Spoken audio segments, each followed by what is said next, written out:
when that thing you're on. Hello, my friends. This week in the metal shop, we're going to try something a little bit different. I'm going to do a segment I'm going to call This Week in 80s Metal Guitars, where I'm going to scour the internet, mostly Reverb and eBay.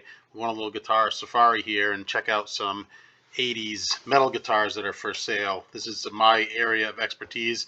I am by no means an expert, but I have a little more knowledge than most that I'd like to share with you guys. And if you're looking for these guitars, hopefully you'll find this resource useful in I've done the work for you in scouring these sites to find the best of the best in 80s metal guitars. So let's start here. Yes, this one. This is pretty nice. They've changed the title. This was originally listed as a pre-production, and Reverb had some kind of weird thing where everything from 81 to 89 they listed as pre-production. This is clearly not pre-production. This is a it doesn't say in the ad, but I believe I emailed this guy, and I don't want to give up the serial number, but it's in the 200s. So this is a very early Jackson soloist in bubblegum pink. They call it platinum sparkle pink or platinum pink, something like that. But this is a pretty nice early example. We got our Kaler here, got our mini toggles. Looks like we got some coil splitting going on.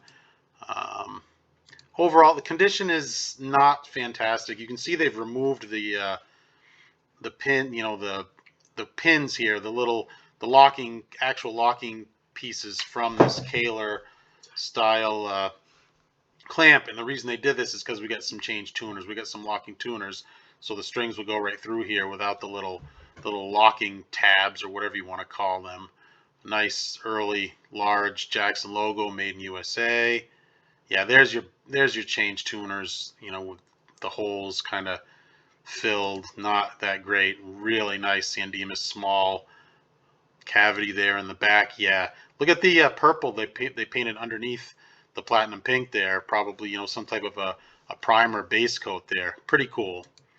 This one, what I would do is I'd buy this thing and ship it off to GMW, have it repainted, and have a single coil put in here and make myself a nice Jeff Beck replica. Price $4,000. That's a little spendy considering the condition, but it's a pretty early soloist, so it is what it is. That's kind of sort of what they're commanding these days. So what do we got next here?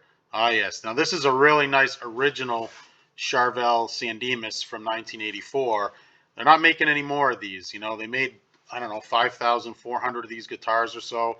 Again, the ubiquitous Kaler. We got here hum single, nice brass parts. Condition on this one is, it's okay.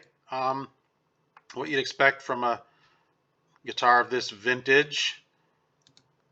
Yeah, we got some chips and we got some dings. Again, $2,485 plus $100 for shipping. I mean, yeah, it's pretty. Again, this is another good candidate for a refin or a real player's grade guitar. Yeah, not much in the description here, but again, with all the influx of all the modern Sandemus and the Hot Rod series or SoCal series, whatever they're doing now, this is a nice one, and that's a good price. I'm really surprised that this hasn't sold. For 25, call it 2,600 with shipping. Make them an offer. I bet you could get this thing for closer to $2,000. Nice guitar. Okay, next here. All right, I threw this in. This is kind of a little bit of a nod to Jeff Beck with his passing. I know it hit all of us guitar players kind of hard, but Charvel did this back in the late 80s, really early 90s. They did this Spectrum series, which was clearly a copy of Jeff Beck's Orange Soloist with the pickguard here. That weird pickguard, 3 single coils. Jeff's didn't have, I mean, this is a bolt-on series, made in Japan. Very nice guitars, made in Japan, commanding pretty high prices. They're asking $1,600. This thing, it's a nice hard shell case. I think these would have come chainsaw case possibly back in those days. These had the Schaller Floyd. These are Charvel pickups, probably not the greatest. This guitar is in superb condition, judging from these pics. There you go. You see, this is the copy of the Jeff Beck Orange, which is actually really the fluorescent, more of a neon orange. You got pink, you got this aquamarine, whatever they call it, turquoise. This is actually, it's tough to see, but this is like a desert crackle. Yeah, so they were trying to capitalize kind of on the Jeff Beck thing. Although this Floyd, is that a Shaw? That's a Jackson branded Floyd, so that's not a good one. That's made of pot metal. It's not a Schaller Floyd. Although they're Jackson pickups, not Charvel pickups. But just a little nod, you know, to the Jeff Beck Soloist, the series there that they had with the SLX. This was the predecessor to that, with that really the weird pick guard. Yeah, $1,600 plus $80 shipping. Not bad. What do we got next? Charvel Model 1, $1,000. Worth it? Yeah, I think they probably is. It looks pristine. Tweed Charvel case, which is an upgrade. I don't know if that would have come with that. Probably would have. You could have bought the case.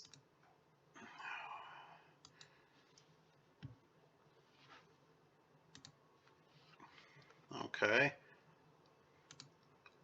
Trying to get these better pictures. This is the same when they moved the San Dimas production offshore to Japan. This was the guitar, you know, single humbucker, vintage trim. Find another one in this good a condition. I'd say $1,000, a local pickup only. That's a killer. I would email the guy and see if he couldn't work something out.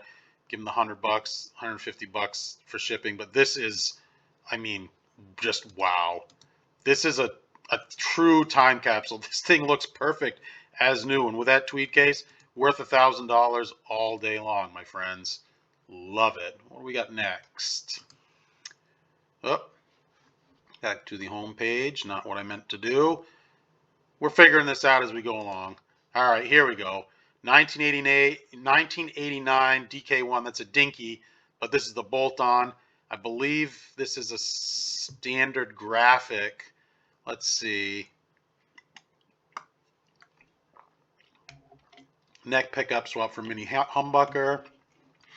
Serial 6066. I believe this is the original graphic. $3,000. I mean, a late Jackson like this with a graphic on it. That's a little spendy. Spendy's my word for a little expensive, possibly a little overpriced. You know, far be it from me to say, give you my, here we go. That's terrible. All these Jackson guitars and Charvels with the pointy have a big chunk taken out. That's a shame. But other than that, a chainsaw case, you know, it's got this has what I call the unnecessary route. This is when they're kind of starting. They back routed it, but the tremolo still rode pretty high above the surface. This is a real Floyd, which is really nice. $3,000. Yeah, like I said, a little spendy, All right, here we go. San Dimas Soloist Custom in pink sparkle. Again, that looks pretty red to me. All right, I see. So we got some other pictures here, maybe a little bit of a different light. This is really a deep, dark pink. This is nice. Listed as an 84. They probably don't list the serial number. These guys, for whatever reason, they don't list the serial numbers. But this is mint. You can see some sparkle coming through in the paint there. Got the little baseball bat mini toggles. Boy, that is a nice shape. There you go. You can kind of see that deep pink. Not there. Yeah, got the brushed aluminum, thin aluminum plate there, which is this guitar. Look at that. Tiny little ding there, but not too bad. Nothing to cry about. This looks minty mint. Look at that. Still got the nibs over the fret ends there. Yeah, that's okay. Here we go. Now we're seeing that's a deep pink, I don't even know what color you'd call that sparkle finish. That looks gold. That gold or chrome, hard to tell. And weird that they mixed up the from the decaler and the locking clamp being different colors. That's nice. $5,300. I mean, it's magenta sparkle maybe. It's perfect. I mean, worth it. Worth it, worth it, worth it. Here we got a 87 Soloist Ferrari red. That's pretty nice. Floyd. Again, not much description there. It's awesome guitar. I just need cash. Maybe you get it $2,850 plus $50 in shipping, $2,900. I bet you make them an offer. You probably get it for a little bit less. Looks like all Seymour Duncan pickups, which probably would not have been stock. Black hardware. This thing looks to be in pretty good shape too. That's pretty nice. Got the Made in USA out the end of the Jackson logo, as it should. Ontario plates, which is correct. Yeah, maybe the Duncans are stock, but I doubt they're not. No, because they have logos on them. So those are clearly later pickups that have been added in there. Nice Jackson case in really good shape. Let's see. Pretty clean guitar. Bridge is Floyd Rose original. Bridge pickup Seymour Duncan. SDK4s for the single coils. Yeah, those they didn't come with the logos in '87. Those have been added, but that's a pretty nice upgrade. And just a little tip, my friends, you can buff those logos off if you really want your guitar to look period correct. A little bit of plastic polish takes those logos right off. What do we got next here? Looks like we're shifting gears here. Oh, this was kind of an oddity. This Kramer Classic 3. I just stumbled across this, and this was something that they did in 1987. They put out these telly-shaped guitars, and originally the guy had it listed as an 83, and I looked at the route, and I'm like, that's got a factory route. No way that's an 83. And this seller actually changed his listing to an 87, which it is. Weird. I was not familiar with these at all. Look at the locking clamp here. It's small. If you look at the shelf, that's probably an R3 shelf or 1 11/16, but that's an R2 nut. You can clearly, if you can see that shelf there, yeah, that locking clamp is too small. And I don't know if it's changed or not. It doesn't look quite right with these being silver, that, you know, the chrome that matched the rest of it. These should be black. Huh, not sure. Throwback to the early Kramer headstock. Real Floyd, got your later posts here, not the wood screws. Everything looks pretty good about this. A little expensive, you know, for considering what it is, some kind of weird Kramer throwback here. So what's next? I got a couple of Ibanez next here. Here we go. $10,000 for this Ibanez Red Beach Voyage. This is in Thailand, it says, but this thing looks choice. I think it looks perfect. I mean, these are Koa. Unfortunately, still got the Ibanez Floyd. You'll learn if you guys watch me long enough. I'm a big Jackson, Charvel, Kramer guy. Had a few Ibanez, but they're not my favorite. And I'll dog on them a little bit. And that's just how I am. Maybe I'll call them an Ibanez. Their hardware, cheap, doesn't stand up. There we go. But this thing, yeah, that's nice. EMGs. Yeah, this is a really nice guitar. Gold hardware. Looks to be completely original. Looks just dead mint, unplayed. Wow. Perfect. $10,000? I mean, I don't know. I don't think so. But, you know, find me another Ibanez Voyager Red Beach in condition like this. Nice case. Here we are back to the beginning. Let's see. No description. 1992. Rare Ibanez Red Beach. RBM 2NT. Excellent condition. Sounds great. Comes with case and tremolo bar. $300 shipping too. Yikes. So there is one more of these. You said you can find me another one. Well, here's another one. And this one is in Mexico. $2,000. And I swear, I don't know. I'm not that great on Reverb, but I looked at this the other day. and they wanted $1,500 or something for it. They raised the price. Looks like it's got Red Beach's signature on it. Beautiful guitar from the 90s. Has a slight injury to the arm, but it's still a great collector's piece. Okay, the arm they're talking about, I'll show you here in a second, is the neck. So clearly this is being sold by not a guitar player. This bridge is not the original Ibanez bridge. That's, I don't know, that's weird. The pickups, they look original, look kind of DiMarzio-ish. There we go. I don't know, is that other one with the nice neck with a natural headstock and everything, is that a custom made guitar? And this is a production made guitar? I'm not sure. Nice picks. There, look at this. This neck is toast. I mean, headstock breaks are one thing, but this thing, I mean, crack, crack, crack way down here. It looks like it was pretty well repaired, but that neck is done. I would not play any serious amount on through that neck at all. Because that explains the price. $2,000, again, a little spendy still. Sweet guitar. Definitely a sign of the times. Let's see, moving on. What do we got next? All right.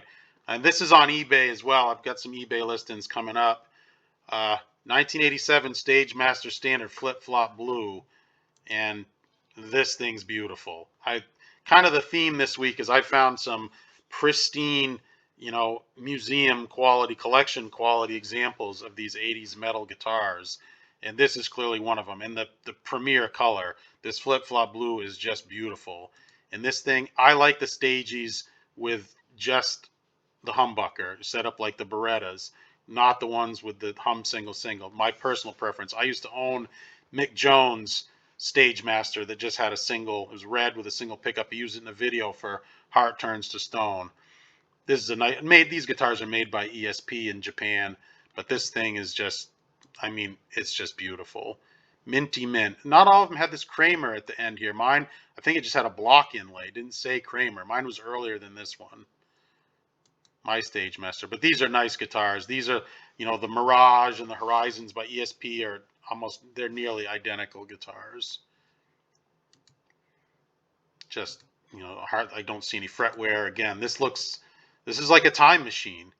Go back in time and, you know, the hard shell case with the Kramer logo.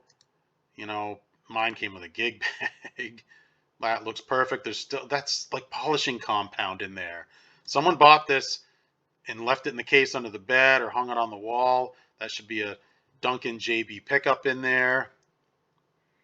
A little bit of wear on the Floyd Rose. So it's got played a little bit, judging from that and judging from this oxidization there, from your sweat, from your hand. Yeah, catalog guitar. So nice. So we're back to the beginning. Yeah, not a lot of vintage Kramer Rock Monster flagship guitar for the New Jersey company. Duncan JB, non-recessed Floyd Rose original, Schaller tuners. The Kramers, they really knew how to do it back in the day. Great pickups, great Floyds, locking Schaller tuners. Locking Schaller strap locks, but Schaller tuners as well. They really gave you the best of the best with, it comes with a non-Kramer hard case, it says. The one in the picture is from another guitar, so that's a tiny little bit misleading. Always read your fine print. Kramer guitar with a Klein graphic. Zeppelin, this is clearly from a collector. That's like a print that they kind of adhered to the top of the body. That's not airbrushed. Yeah, this is from a collector, Klein 87, but I believe that's what that was. Ibanez did a bunch of that with these prints that were kind of glued to the face of the guitar. That's a nice Beretta. There, $7,515. That's a lot of money, but you know, find another graphic Kramer in perfect condition. That one comes with a hard shell case. I don't know. That's that's spendy. Oh, here's another one. This is $7,515. This is obviously from the same seller. Got a naked lady on it. kind of Art Deco. I mean, she's completely naked. Recessed Floyd Rose on that one. This one's got, it looks like a ebony board, but I'm going to guess it's rosewood. This is 1990, so this one's later than the other one. Definitely from this guy's collection. Nice guitars, both very nice. Reverse headstock. I mean, this was, this was a made-to-order guitar for somebody. Somebody spec'd this thing out and bought it. Here's another Stage Master. That's the Hum Single. This is a later one. You can see got the contours here in the body. Got the recessed Floyd Rose. Has this odd off-kilter 5-way switch. This is for coil splitting. This is almost the same setup as the Sambora guitars, with the weird switching like that. I'm not a fan of these inlays at all. I liked the diamonds previously. Again, another made by ESP guitar, but this is spectacularly mint. I see absolutely nothing wrong with this guitar. Again, go back in time and buy yourself a Kramer Stage Master, and that's a good price. $2,800 plus $80 shipping in Wilmington, Delaware. That one is a winner. All right, rounding out our guitar safari. Oh, that's the same one. This is just the eBay listing. So, and yes, this is in the UK. I guess I didn't mention that before. This was in the UK, so 1,900 Great British pounds, approximately $2,347.93 US plus shipping. Might as well look at this one again because this is possibly one of the nicest guitars that I've featured in this segment. Again, I prefer those, let's go back here, the diamond inlays like that on my Stage Masters. I like the non-recessed Floyds too. Just what I cut my teeth on, just what I prefer. So anyway, my friends, I hope you found this little guitar safari, this little journey back into the 80s useful. I'm going to try and do this once a week, this week in 80s metal guitars, and hopefully you find this useful. You like it. Give me a like, helps the channel. Please consider subscribing. And yeah, let's stay tuned for this week in 80s metal guitars, a new weekly series here on the Metal Shop. I truly appreciate your support. I appreciate the view. Hit me up in the comments. Impart knowledge to me. Like I said, I'm by far from an expert, but I did actually live this stuff. I'm not like some 30-something-year-old Brit trying to explain to you the history of Charvel and Jackson guitars. All right, my friends, take care. Rock on.